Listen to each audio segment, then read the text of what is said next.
Bismillahirrahmanirrahim. Assalamualaikum warahmatullahi wabarakatuh. Hari ini kita akan masuk bab 3.4 bab fizik 3.2 iaitu hukum Kepler. Okey, saya presenter Muhammad Yusri bin Nasran. Okey, baiklah. Hukum Kepler ni dia ada 3. Okey, hukum Kepler pertama. Hukum Kepler pertama menyatakan orbit setiap planet ialah elips iaitu bujur. Sebelum ni para saintis berpegang pada satu teori yang menyatakan orbit planet ialah bulat dan pusatnya matahari. Tetapi Kepler telah memberikan idea baharu bahawa matahari itu adalah pusat sistem solar, tetapi orbit planet tidaklah bulat tetapi elips iaitu bentuk bujur. Dan teori Kepler, hukum Kepler pertama menyatakan matahari berada di salah satu daripada dua titik fokus. Baiklah, macam mana tu? Baiklah, ini adalah gambar gajah dia. Okey. Kalian tahu, bentuk elips dia ada dua titik fokus. Tak seperti bulatan, titik fokusnya adalah satu saja iaitu pusat bulatan. Tetapi elips dia ada dua, iaitu satu di sini dan satu di sini. Matahari berada di salah satu daripada dua ini. Okey, contoh, matahari kita letak kat sini. Okey, kedua, paksi major iaitu P ke A ni lebih panjang daripada paksi minor iaitu B ke C. Bentuk elips tak macam bulat. Bulat dia punya paksi dia semuanya sentiasa sama, dia adalah sama panjang. Tetapi kalau elips dia akan ada satu paksi tu adalah paksi yang paling panjang iaitu paksi major, dan akan ada satu paksi itu di paling pendek iaitu paksi minor. Iaitu bentuk elips. Dan satu lagi, kebanyakan planet kat sistem suria ni paksi orbit dia, paksi major dia hampir sama panjang dengan paksi minor. Jadi sebabkan itulah dia punya orbit hampir bulat. Tapi sebenarnya orbit dia elips. Okey, dia cara nak lukis orbit elips ni dia lain daripada lukis bulat. Kalau bulat kita ambil jangka lukis, lepas tu kita lukis je. Tapi kalau elips dia ada cara-cara dia. Okey, ni dia punya video.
Itu untuk hukum Kepler pertama yang menyatakan orbit setiap planet ialah elips.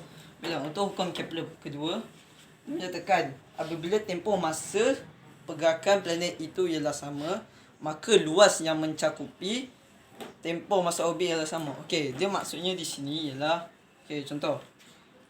Ada dua keadaan iaitu A ke B dengan C ke D.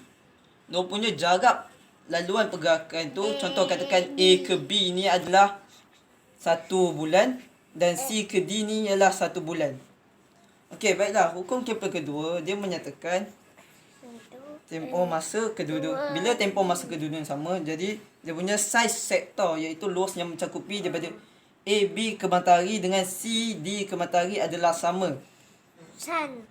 Okey, contoh. Okey, bila dia sebulan sini dan sini sebulan, dia akan tempoh masa dia, okey, dia punya sektor dia punya luas dia akan sama walaupun dia punya jarak yang dilaluinya berbeza, tetapi dia punya apa yang menyebabkan dia punya sama ialah disebabkan jari ni dia panjang daripada CD, tapi lengkok CD lebih panjang dari AB. Jadi dia akan menyebabkan dia punya luas tu akan menjadi sama disebabkan dia punya lengkok tu.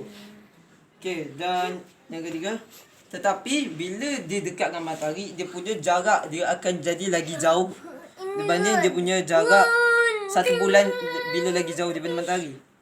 Jadi CD dia punya laju linear dia akan lebih tinggi untuk melalui jarak yang lebih jauh berbanding AB dia hanya melalui jarak yang lebih dekat. Jadi dia punya laju linear dia perlahan. Okey, hukum Kepler ketiga menyatakan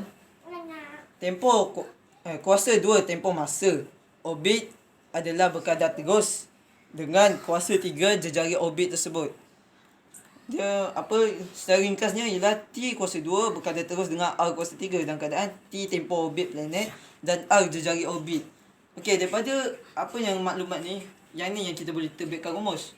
Okey, rumus dia ialah T1 kuasa 2 per R1 kuasa 3 sama dengan T2 kuasa 2 per R2 kuasa 3. Dan nilai dia akan constant, iaitu nilai dia akan sama. Tak kisahlah kalau T1 R1 ni adalah bumi dan T2 R2 ni adalah marikh, dia punya nilai dia akan sama bila kita kira. Sebab tu dia constant. Ataupun dia punya formula lagi satu, T1 kuasa 2 per T2 kuasa 2 sama dengan R1 kuasa 3 dan R2 kuasa 3. Jadi disebabkan R tu berkadar, T kuasa 2 tu berkadar terus dengan R kuasa 3, jadi apa-apa yang kita letak, dia punya nilai dia akan sentiasa sama. Okey, sudah, sekian. Terima kasih. Okey, dah habis.